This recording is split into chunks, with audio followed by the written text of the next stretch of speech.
तू उशीर केला आहेस. समय घाबरून मागे वळाला, पण तिथं कुणीच नव्हतं.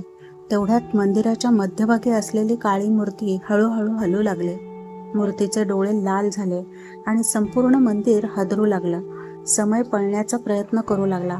अचानक भिंतीवर सावल्या दिसू लागल्या. त्या सावल्या जिवंत माणसासारख्या हलत होत्या. समय घाबरून मागे वळाला. घनदाट जंगलाच्या मध्यभागी कालभैरवाचं एक प्राचीन मंदिर होतं. गावातील लोक म्हणायचे, सूर्य मावळल्यानंतर त्या मंदिराजवळ जाऊ नका, कारण तिथं गेलेला माणूस पुन्हा पूर्वीसारखा परत येत नाही. एका छोट्याशा गावात समय नावाचा तरुण राहत होता. तो यूट्यूबसाठी रहस्यमय जागांचे व्हिडिओ बनवत असे. एक दिवस त्याला एका वृद्ध माणसाने त्या मंदिराबद्दल सांगितलं की त्या मंदिरात एक गुप्त दरवाजा आहे आणि त्या दरवाजामागे काळ थांबलेला आहे. हे ऐकताच समयची उत्सुकता वाढली. दुसऱ्याच दिवशी रात्री तो कॅमेरा घेऊन जंगलात निघाला. जंगलात विचित्र शांतता होती. ना पक्ष्यांचा आवाज, ना वाऱ्याची सळसळ. फक्त त्याच्या पावलांचा आवाज त्याला ऐकू येत होता. काही वेळाने त्याला ते कालभैरव मंदिर दिसलं. शेकडो वर्ष जुनं, तुटलेलं, पण तरीही भयानक तेजानं चमकत होतं. मंदिराच्या दारावर रक्तासारख्या लाल रंगात लिहिलं होतं, जो आत जाईल तो स्वतःचं सत्य पाहिल. समय आत गेला. अचानक मंदिरात हजारो दिवे आपोआप पेटले. त्याचा कॅमेरा अचानक बंद पडला. मोबाईलला नेटवर्क नव्हतं. इतक्यात मागून कोणीतरी कुजबुजल्याचा आवाज आला.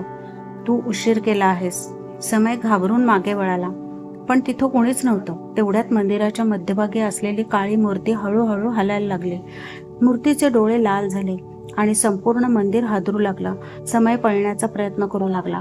त्याला कुठेच बाहेरचा दरवाजा दिसत नव्हता, कारण मंदिराचं दार गायब झालं होतं. अचानक भिंतीवर सावल्या दिसू लागल्या. त्या सावल्या जिवंत माणसासारख्या हलत होत्या. त्यातल्या एका सावलीनं हळूहळू मान वर केली आणि समय हादरला, कारण ती सावली त्याच्यासारखीच दिसत होती. सावली हसू लागली. तू सत्य शोधायला आला आहेस ना? मग ऐक. या मंदिरात येणारा प्रत्येक माणूस आपला एक भाग इथं सोडून जातो. समयच्या डोक्यात प्रचंड वेदना सुरू झाल्या. त्याला विचित्र दृश्य दिसू लागले. जुने राजे, बलिदान, रक्त, ओरडणारे लोक. मग अचानक त्याला कळलं, शेकडो वर्षापूर्वी त्या मंदिरात काळ्या शक्तींची पूजा होत होती आणि त्या शक्तींना जागं ठेवण्यासाठी दर 50 वर्षांनी एका जीवाची आवश्यकता असायची. समय थरथर कापू लागला, कारण त्या दिवशी नेमके 50 वर्ष पूर्ण झाले होते. मंदिरातील घंटा आपोआप वाजू लागल्या. आकाशात विजा चमकू लागल्या आणि ती काळी मूर्ती हळूहळू समयकडे चालू लागली. दुसऱ्या दिवशी सकाळी गावातील लोक मंदिराजवळ गेले. तिथं समयचा कॅमेरा पडलेला होता.